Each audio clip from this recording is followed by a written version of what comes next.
How's it going, folks? Your Adrian here. Welcome back to the channel at long last, and there'll be time for explanations later, but for right now, let's jump into the MMO news and recap what's been announced in the past week or so, starting with World of Warcraft. Not only did WoW players get their Wrath of the Lich King expansion for Classic this past week, we also got the good news about retail's upcoming expansion, Dragonflight, and the release date for that will be slightly sooner than the planned December 2022 date, so mark your calendars because the expansion launches on November 28th. Dragonflight comes with all new story and group content, the new Dragon Isles region consisting of 4 zones, the Drakthar Evoker, which will be WoW's first ever race and class combination, the dragon riding skills, essence system, and much more. If you haven't yet, pre-orders are still up and the base edition costs $50. In other WoW news, the Winds of Wisdom XP buff event will return on the week of October 4th, granting a 50% XP buff for players between level 10 and 59.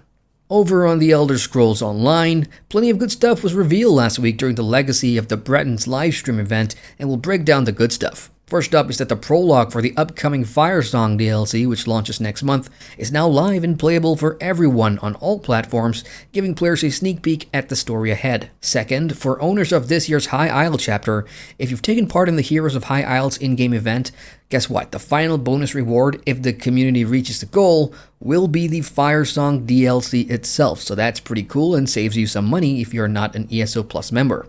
Now, if you don't own the High Isles chapter, more good news, because currently it is on sale at 50% off on all platforms until the 11th of October, so you've got a chance to dive into the Legacy of the Breton story and play through some good content before Firesong's release. If you need a recap on what the High Isle chapter offers, well, there's the new zone and all its content, both solo and for groups, the story, which is actually really good and features the leadership of all 3 factions heavily, I won't spoil too much, and of course the card game Tales of Tribute, which has sparked a lot of debate this year. Next, let's talk about free stuff, because who doesn't like free stuff? The Lord of the Rings Online is giving away a new round of free questing coupons, 1 per account, that unlocks a whole bunch of quest packs, from Central Gondor all the way up to the recent Yondershire pack. That's a total of 16 quest packs consisting of hours and hours of content that will help you catch up on things prior to the arrival of the Before the Shadow expansion. The coupon code is FreeQuests2022, all in caps, which is on screen now, and remember to use it before October 31st. Additionally, expansion quests like Mordor, War of the Three Peaks, and Minas Morgul are currently on sale until the end of the month, each costing only 99 LOTRO points. As for you folks interested in Ashes of Creation, we got a good look at how basic ranged weapon attacks look like in-game with a ranger this past week, thanks to a 30-minute video preview featuring the devs that also provide some good insight into the game's hybrid system that allows players to switch from reticle to tap target or soft lock targeting to hard lock targeting. The snippet is part of the larger September developer update video that came out this weekend, and you can watch the full thing on the Ashes of Creation YouTube channel where the devs explain stuff way better than I ever could. Moving on, Lost Ark's been busy this past week. After a round of server merges, the game has introduced its newest class, the Machinist. If you love high-tech weaponry, then this class will get you hooked. It's got laser beams and drone attacks, and one can't help but remember Iron Man from Marvel Heroes Omega, which I do miss. The patch also dropped a new Kakuk Sidon raid, which doesn't allow revives, on top of special missions and a free Punika Power Pass to progress through and pick up some brand new goodies.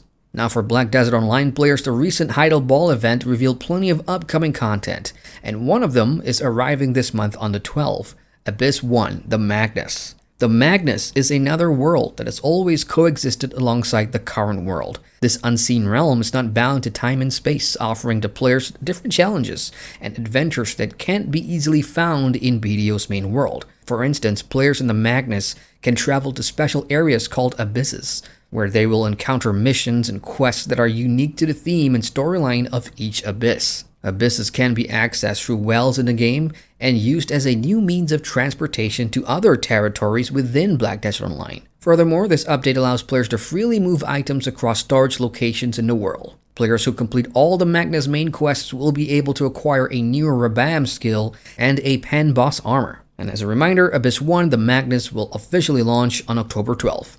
Elsewhere, sandbox MMO Terra 2 has announced this past week that it will be exiting Steam Early Access and launching on November 10th. New servers will be opening at launch, and all current servers will receive legacy status, which means if you're a current player, you keep your character on a legacy server, property, and currency, but you can't transfer off to a new server where new players will be herded into at launch. The announcement post on Steam also comes with a release roadmap well into 2023, and the game is on sale currently at 30% off on Steam, with additional game packs available on the official website. So if you haven't heard of Wild Terra 2, it's somewhat similar in a way to games like Fractured Online or Albion Online in some sense, with grind-heavy gameplay that rewards skill and crafting progression in a sandbox world.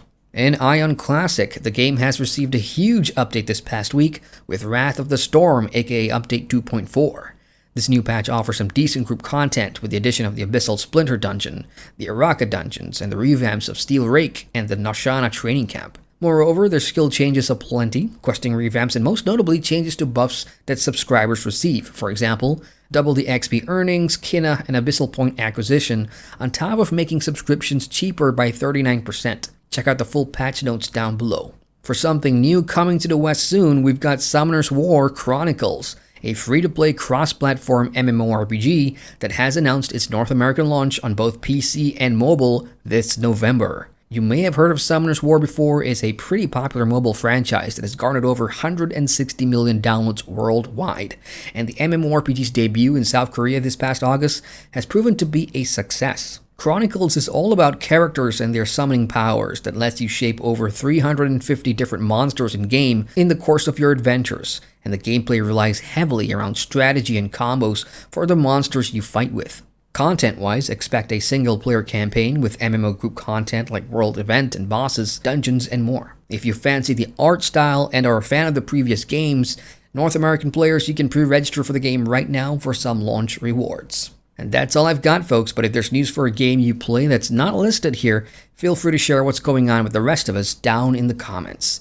Also, if you're still here and watching this, I just want to say that I appreciate you, sorry for being MIA, and I hope you've had a great weekend. Anyway, hit the like button for the love of MMOs, and give the channel a subscribe if you're new here, since the big red button is just right there. Once again, I'm Adrian, and I thank you for watching.